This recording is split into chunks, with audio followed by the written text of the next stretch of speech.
বাংলাদেশ সেনাবাহিনী ২০৩০ সালের মাঝে নিরাপত্তা ব্যবস্থা শক্তিশালী করবে, কারণ যে কোনো সময় বড় ধরনের যুদ্ধ হতে পারে।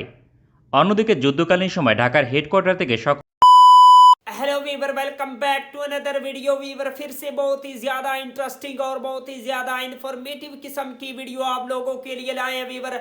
बांग्लादेश की वीवर जो आर्मी की नई स्ट्रेटजी है वो आज हम आप लोगों के साथ शेयर करने वाले हैं। बांग्लादेश किस प्लान के तहत बांग्लादेश की आर्मी काम करती है, बहुत ही ज़्यादा वीवर इंटरेस्टिंग वीडियो होने वाली है। अभी तक आप लोगों ने हमारे चैनल को सब्सक्राइब नहीं किया हुआ तो प्लीज़ जल्दी से हमारे चैनल को सब्सक्राइब कर लीजिएगा। तो without wasting the time video को स्टार्ट करते हैं। বাংলাদেশ সেনাবাহিনী ২০৩০ সালের মাঝে নিরাপত্তা ব্যবস্থা শক্তিশালী করবে, কারণ যে কোনো সময় বড় ধরনের যুদ্ধ হতে পারে। অন্যদিকে যুদ্ধকালীন সময় ঢাকার হেডকোয়ার্টার থেকে সকল অঞ্চলে কমান্ড দেওয়া সম্ভব হবে না। এজন্য ২০১৭ সালে যুগান্তকারী সিদ্ধান্ত গ্রহণ করে প্রতিরক্ষা দপ্তর। পরিকল্পনা অনুযায়ী বাংলাদেশকে ৪টি অংশে বিভক্ত করে নিরাপত্তা প্রদান করবে, অর্থাৎ সেনাবাহিনী দেশকে ৪টি কমান্ডের আওতায় ভাগ করবে।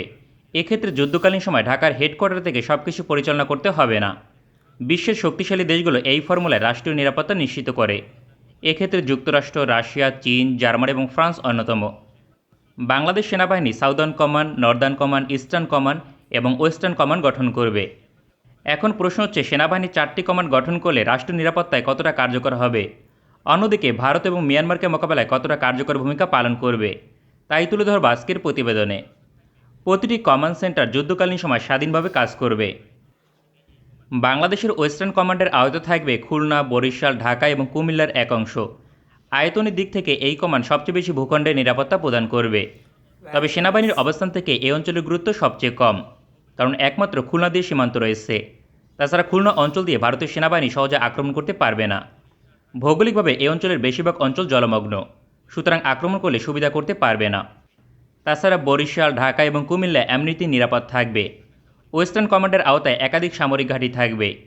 এক্ষেত্রে উল্লেখযোগ্য হচ্ছে বরিশাল, যশোর, খুলনা এবং ঢাকা সামরিক ঘাঁটি। সব মিলিয়ে কমপক্ষে 10টি সামরিক ঘাঁটি থাকবে ওয়েস্টার্ন কমান্ডের আওতায়।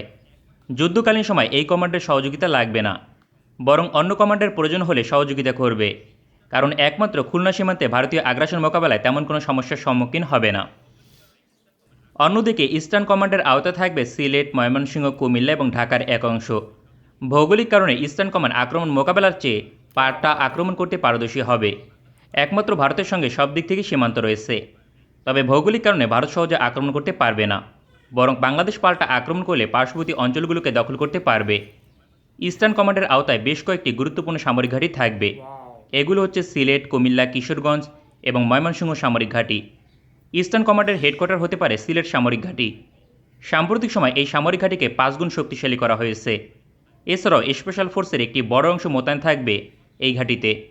ইস্টার্ন কমান্ডের আওতায় প্রায় 40,000 সৈনিক মোতায়েন থাকবে। সংখ্যার দিক থেকে এই কমান্ডে সবচেয়ে কম সৈনিক থাকবে, কারণ এই অঞ্চল দিয়ে আক্রমণের সম্ভাবনা নেই বললেই চলে। যে কারণে ইস্টার্ন কমান্ডে কম সৈনিক থাকবে, তবে সমরাস্ত্রের দিক থেকে অনেক বেশি সমরাস্ত্র মোতায়েন করবে, কারণ পাল্টা আক্রমণ করতে আধুনিক সমরাস্ত্র প্রয়োজন। বিপরীতে নর্দার্ন কমান্ডের আওতায় থাকবে রংপুর, রাজশাহী এবং ঢাকা ময়মনসিংহের এক অংশ।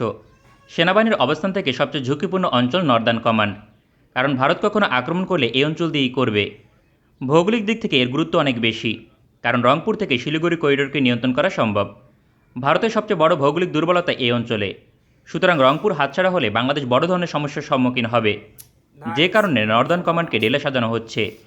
সামরিক দিক থেকে বাংলাদেশের সবচেয়ে অবহেলিত অঞ্চল ছিল নর্দার্ন কমান্ড, অথচ এই অঞ্চলে ঝুঁকি সবচেয়ে বেশি। তবে সাম্প্রতিক সময় এই অঞ্চলে একাধিক সামরিক ঘাঁটি শক্তিশালী করা হয়েছে। নর্দার্ন কমান্ডের আওতায় বেশ কয়েকটি উল্লেখযোগ্য সামরিক ঘাঁটি থাকবে। এগুলো হচ্ছে রংপুর, রাজশাহী এবং বগুড়া সেনাঘাঁটি। নর্দার্ন কমান্ডের হেডকোয়ার্টার হতে পারে রংপুর সামরিক ঘাঁটি। এই কমান্ডে কমপক্ষে 40,000 সৈনিক থাকবে। সবচেয়ে ঝুঁকিপূর্ণ হবার কারণে এই অঞ্চলের সামরিক শক্তি বৃদ্ধি করা বাঞ্ছনীয়। অন্যদিকে সাউদার্ন কমান্ডের আওতায় থাকবে একমাত্র চট্টগ্রাম। বাংলাদেশের সবচেয়ে গুরুত্বপূর্ণ অঞ্চল চট্টগ্রাম, যার সঙ্গে মিয়ানমার এবং ভারতের সীমান্ত রয়েছে। সাউদার্ন কমান্ড একই সঙ্গে 2 ধরনের যুদ্ধে পারদর্শী হবে, কারণ ভারতের পূর্বাঞ্চলে পাল্টা আক্রমণ করতে পারবে। ভৌগোলিক দুর্বলতার কারণে ভারত চট্টগ্রাম দিয়ে হামলা করতে পারবে না, সেক্ষেত্রে বাংলাদেশ সেনাবাহিনী পাল্টা হামলা করতে পারবে। অন্যদিকে মিয়ানমারকে মোকাবেলা করতে পারবে, পাশাপাশি প্রয়োজন হলে রাখাইন রাজ্যে হামলা করতে পারবে। সাউদার্ন কমান্ডে বাংলাদেশের সবচেয়ে বেশি সৈনিক মোতায়েন রয়েছে। এই কমান্ডের আওতায় বেশ কয়েকটি উল্লেখযোগ্য সামরিক ঘাঁটি থাকবে। এগুলো হচ্ছে চট্টগ্রাম, রামু এবং বান্দরবন সামরিক ঘাঁটি। এর মাঝে চট্টগ্রাম সামরিক ঘাঁটিতে সবচেয়ে বেশি সৈনিক মোতায়েন রয়েছে। বাংলাদেশের আর কোনো সেনাঘাঁটিতে এত বেশি সৈনিক মোতায়েন করা হয়নি। এছাড়াও গুরুত্বপূর্ণ সমরাস্ত্রের একটি বড় অংশ সাউদার্ন কমান্ডে মোতায়েন করবে, কারণ ভারত এবং মিয়ানমার উভয় দেশকে মোকাবেলা করতে প্রয়োজন আধুনিক সমরাস্ত্র। এই কমান্ডে কমপক্ষে 50,000 সৈনিক মোতায়েন করা হবে।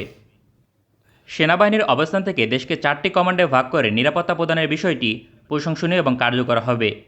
2017 সাল থেকে এ বিষয়ে কাজ চলমান রয়েছে। সবকিছু ঠিক থাকলে 2025 সালের মাঝে 4টি কমান্ড গঠন শেষ হবে। এজন্যই মূলত এত বেশি সামরিক অবকাঠামো নির্মাণ করা হয়েছে গত 5 বছরে। তবে সেনাবাহিনীর কমান্ড অনুযায়ী বিমান বাহিনীকেও 2টি কমান্ডে ভাগ করা হয়েছে। বাংলাদেশ সেনাবাহিনীর প্রতিটি কমান্ড অন্তত 2টি বিমান ঘাঁটির সাপোর্ট পাবে, কারণ যুদ্ধকালীন সময় বিমান বাহিনীর সাপোর্ট প্রয়োজন হবে। তবে যুদ্ধকালীন সময় একমাত্র নর্দার্ন কমান্ডের সহযোগিতা লাগবে। जबरदस्त वीवर बांग्लादेश की आर्मी की ये जो न्यू स्ट्रेटजी है बहुत ही काम की है। बांग्लादेश की आर्मी बहुत ही ज़्यादा प्रोफेशनल है और बहुत ही अच्छे तरीके से काम करती है।